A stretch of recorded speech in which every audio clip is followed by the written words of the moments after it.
Coil क्या होती है, सुनो ध्यान से। रियलिटी में हम लोगों को चौक कॉइल की कभी कभार स्पेसिफिकेशन पूछ ली जाती है कि एक अच्छी चौक कॉइल क्या होती है, छोटी सी चीज़ें याद रखो बस। रियलिटी में जो ये चौक कॉइल हमारे ट्यूबलाइट्स वगैरह में यूज़ करते हैं हम लोग, इस चीज़ के लिए यूज़ होता है कि करंट को रिड्यूस कर दें, क्योंकि मेरी जो आपकी ट्यूबलाइट होती है ना, इसको ज़्यादा पावर की ज़रूरत होती नहीं, बहुत कम वो पावर में यूज़ हो सकता है। तो एक आइडिया तो ये सोचा गया कि जो ट्यूबलाइट है ना, ट्यूबलाइट के आगे क्या लगा दो, करंट कम करना है ना, पावर कम करनी है, तो एक रेजिस्टेंस लगा दो हाई। लेकिन हाई रेजिस्टेंस लगाने का ड्रॉबैक क्या हो, I square into R equal to heat loss ज़्यादा होने लगी। ठीक है, इसमें करंट तो कम आ गया बट हीट लॉस ज़्यादा होने लगी, तो एनर्जी का कंजप्शन ज़्यादा होने लगा, तो हमारे लिए यूजलेस था। फिर एक चीज़ और सोचिए, क्यों ना इसके सामने एक और सर्किट लगाया गया जिसको बोला गया एलआर सर्किट। क्या बोला गया बच्चों, इसी एलआर सर्किट का नाम है चौक कॉइल। अब एक बार बताओ, मुझे इसके अक्रॉस पोटेंशियल ड्रॉप निकालना है, वीसी नॉट। वीसी नॉट की वैल्यू क्या लिख सकता हूँ मैं, I naught into Z, I naught into, पक्की बात है। अब खुद सोच के बताओ, ये आर मान लेते, ये एक्सएल मान लेते, जेड की वैल्यू बोलो अंडर रूट ऑफ। अब मुझे क्या करना है, मुझे करंट कम करना है। करंट कम करने का तरीका क्या है, जेड की वैल्यू को बढ़ा दो। तो अगर आई को कम करना है, यानी पोटेंशियल ड्रॉप कम करना है, बेसिकली क्या कर दो, आई की वैल्यू को कम कर दो। आई की वैल्यू को कम करने का तरीका क्या है, जेड की वैल्यू बढ़ा दो। अब जेड को बढ़ाने का देखिए तरीका क्या है, या तो आर को बढ़ा दो, बट आर को बढ़ा दे तो फिर वही दोबारा लॉस हो जाएगी। तो क्या करो, एक्सेल को बढ़ा दो, यानी एक्सेल की वैल्यू को बढ़ा दो। अब एक्सेल का खुद क्या है, एल ओमेगा, यानी एल की वैल्यू को इंक्रीज कर दो। जितना ज़्यादा एल हो जाएगा उतना ही ज़्यादा एक्सेल हो जाएगा, एक्सेल ज़्यादा हो जाएगा।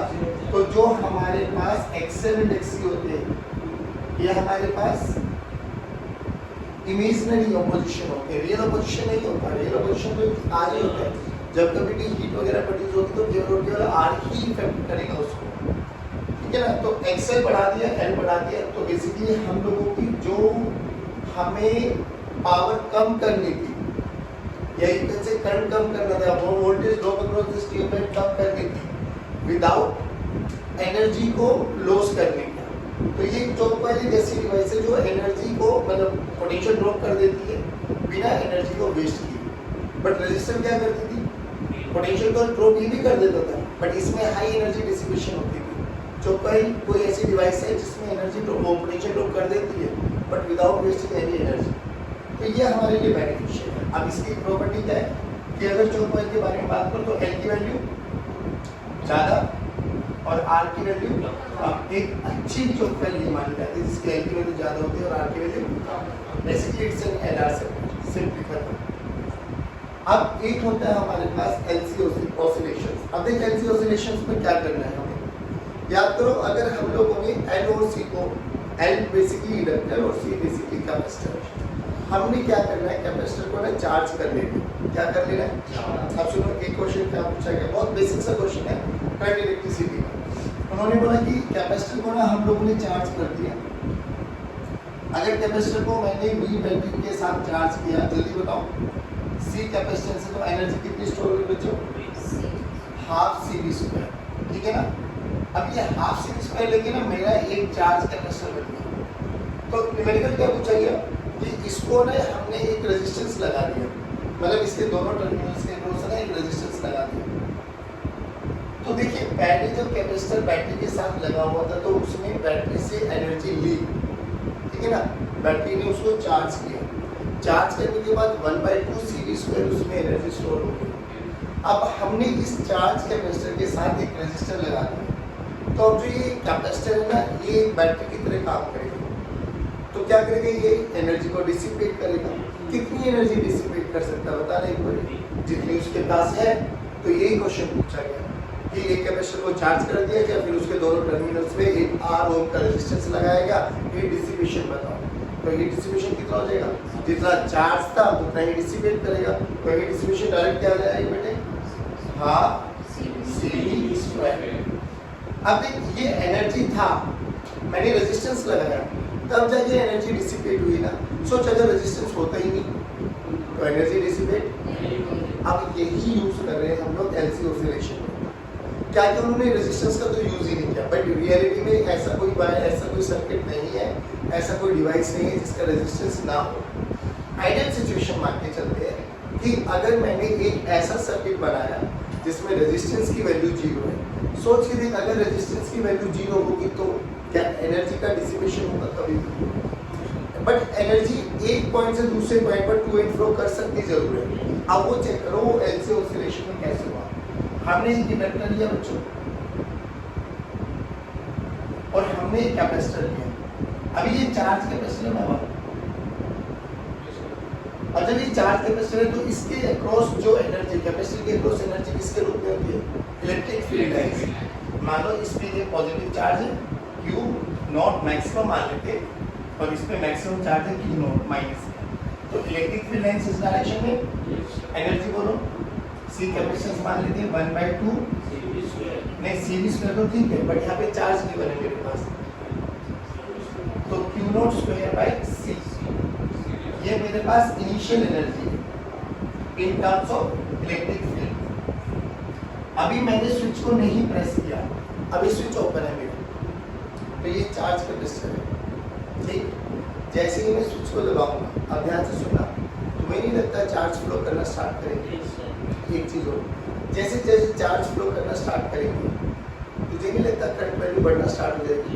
करंट बढ़ेगा बट कैपेसिटर पे चार्ज घटता चला जाएगा, होगा ना ऐसे?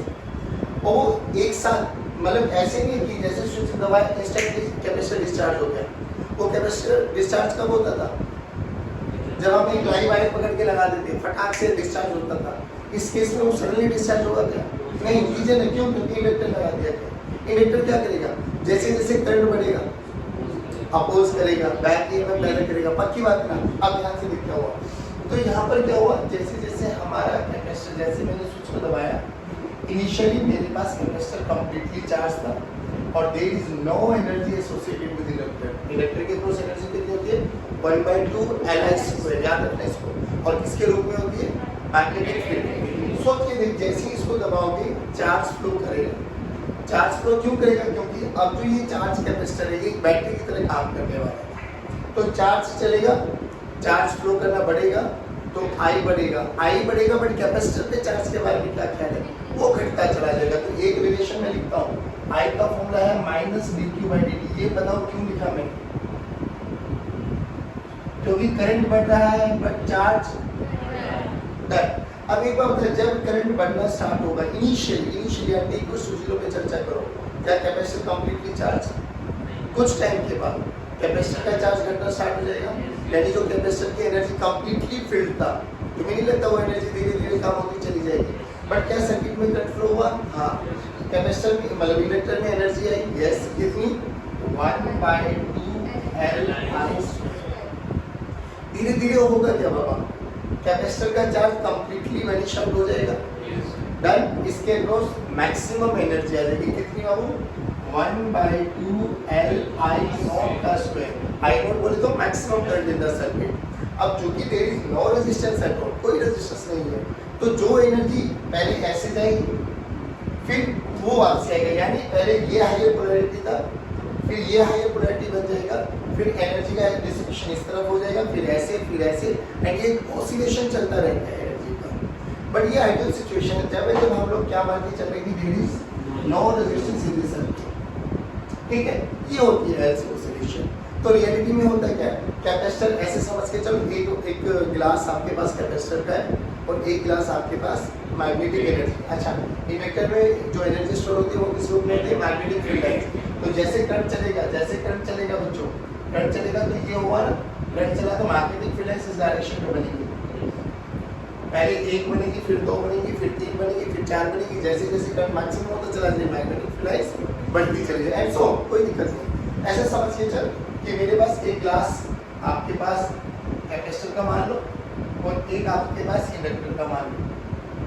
इनिशियली ये क्या है? कंप्लीटली चार्ज, और ये क्या है? कंप्लीटली खाली। कुछ टाइम के बाद क्या होगा बच्चों?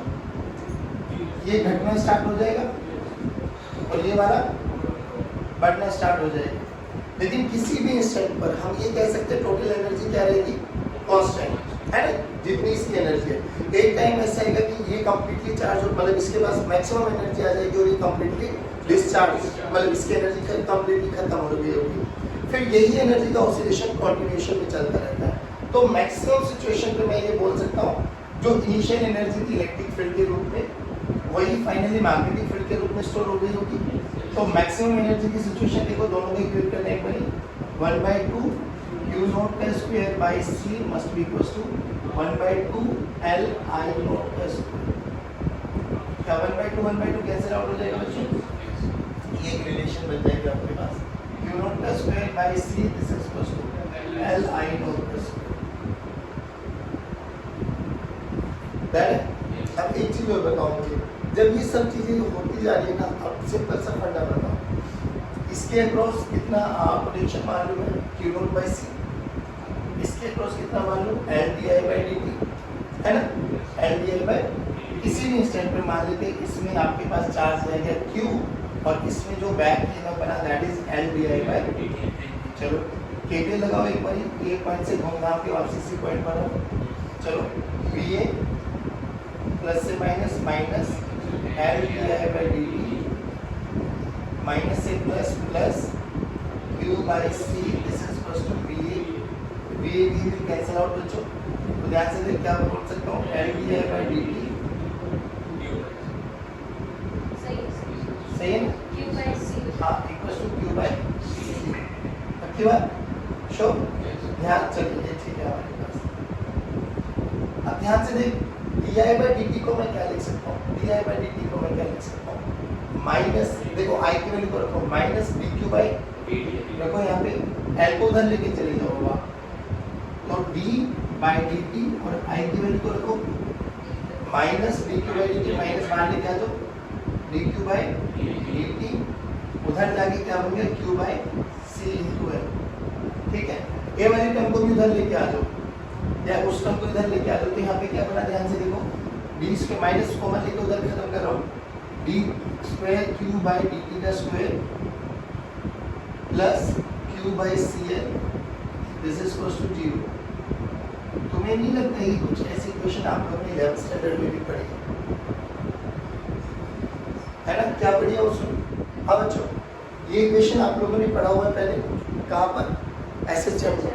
याद करो क्या पढ़ा था हम लोगों ने, d square x by dt square plus omega square into x must be equals to 0, double order differential equation है ना।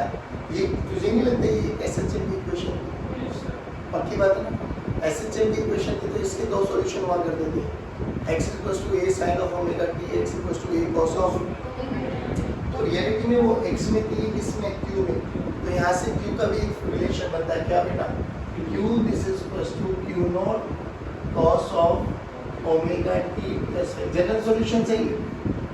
ठीक, इनिशियली बोलो एट t इक्वल्स टू 0 पे क्या चर्चा है, एट t इक्वल्स टू 0 पे बोलो, एट t इक्वल टू 0 पे क्या कैपेसिटर कंप्लीटली चार्ज था, क्या उसके पास मैक्सिमम चार्ज Q नॉट था, तो एट t इक्वल्स टू 0 पे Q की वैल्यू किसके बराबर बाबा, Q नॉट, रखो Q नॉट, तो Q naught this is equals to Q naught cos of 5 omega t, t की वैल्यू 0 पुट करेंगे ये 1, तो cos 5 की वैल्यू 1 आ गई, cos 5 की वैल्यू का 1 का मतलब 5 की वैल्यू, यानी t इक्वल्स टू 0 पर हमें उसका इनिशियल फेज पता लग गया।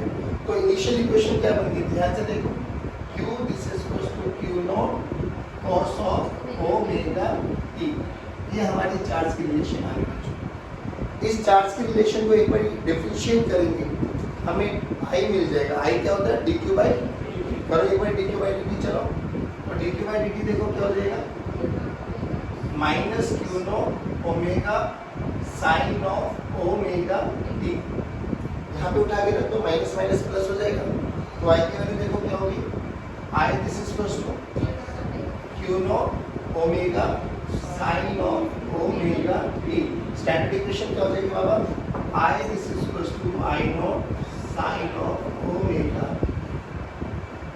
ये आपका आंसर स्पेशल कि रियलिटी में इसमें एनर्जी का ऑसिलेशन होता रहता है, बस कैपेसिटर इनिशियली चार्ज करो, इनिशियली वो एनर्जी मैक्सिमम था, फिर धीरे धीरे उसकी एनर्जी कम होती चली जाएगी, इंडक्टर में स्टोर हो जाएगी, फिर उसकी एनर्जी कैपेसिटर के रूप में आती जाएगी, and to and fro, no loss of energy. LC oscillation का सबसे अच्छा यूज है to generate electromagnetic waves. Reality में आप देख पा रहे हैं यहाँ पर चार्ज एक्सेलरेट होता है, चार्ज एक्सेलरेट हो रहा है, तो जब भी चार्ज एक्सेलरेट करेगा वो हमेशा इलेक्ट्रोमैग्नेटिक वेव्स को जनरेट करता है। या तो हमारा इलेक्ट्रोमैग्नेटिज्म यही तो था, इनिशियली चार्ज रेस्ट पे था, फिर चार्ज को यूनिफॉर्म वेलोसिटी से चलाया मैग्नेटिक इफेक्ट में। अब चार्ज, अगला जो चैप्टर है हमारे पास जिसको हम बोलते हैं ईएमएफ, इलेक्ट्रोमैग्नेटिक वेव्स, उसमें चार्ज क्या कर रहा होता था, एक्सेलेरेशन। तो चार्ज एक्सेलरेट कर जाएगा, एक्सेलरेट करेगा तो वो electromagnetic waves basically electromagnetic waves को जनरेट करता है। बहुत बेसिक सा तेरे पास क्वालिटेटिव व्यू है एनर्जी का। इस वाले पैटर्न को उन्होंने हमारा जो 11th स्टैंडर्ड में हम लोगों ने स्प्रिंग लॉक सिस्टम पढ़ा था वहाँ से इंट्रोड्यूस करा, बिल्कुल कोरिलेट कराने की कोशिश करी कि ये जो एलसी ऑसिलेशन है it is just behaving like spring lock system. जो स्प्रिंग की पोटेंशियल एनर्जी है बाबा, स्प्रिंग की पोटेंशियल एनर्जी, उन्होंने उसको कैपेसिटर की पोटेंशियल एनर्जी के इक्विवेलेंट रखा है, यानी spring potential energy is equivalent to capacitor potential energy. Spring की पोटेंशियल एनर्जी बोलो हाफ के एक्स स्क्वायर, यहाँ पे बोलो हाफ क्यू नॉट का स्क्वायर बाई सी, हाफ के यहाँ पे कांस्टेंट है, एक्स जो काम एक्स कर रहा है वहाँ पे डिस्प्लेसमेंट कर रहा होता था वो वहाँ पे चार्ज कर रहा है, जो यहाँ पर के कर रहा है वो वहाँ पे 1/c कर रहा है। और जो ये ब्लॉक है जिसका मास है में, ब्लॉक के इनर्शिया को उन्होंने स्प्रिंग के एनर्जी के साथ लगाई। ब्लॉक में क्या है कि बच्चों 1/2 mv स्क्वायर, अरे हाय ना बोलो, that is equals to 1/2 li square. ठीक है, अब यहाँ से इक्वेट कर दो, हाफ मास जो है वो l के बराबर है और जो वेलोसिटी है वो इनर्शिया के बराबर है। कभी कभार एक नंबर का क्वेश्चन पूछा जाता है कि एलसी ऑसिलेशन सर्किट में स्प्रिंग ब्लॉक सिस्टम को किसके इक्विवेलेंट कंपेयर किया गया। याद ऐसे रखो, स्प्रिंग और इंडक्टर देखने में सेम से लग रहे हैं बट इनको दोनों को बराबर नहीं रखना, दैट्स इट, ऐसे याद रखो। स्प्रिंग और इंडक्टर देखने में दोनों बराबर ही बट दोनों एनर्जी से कभी भी कंपेयर नहीं करते। स्प्रिंग को हमेशा कंपेयर करोगे कैपेसिटर के साथ और ब्लॉक की इनर्शिया को कंपेयर करोगे इंडक्टर के साथ। That's it, thank you very much, have a good day, God bless you, जय हिंद।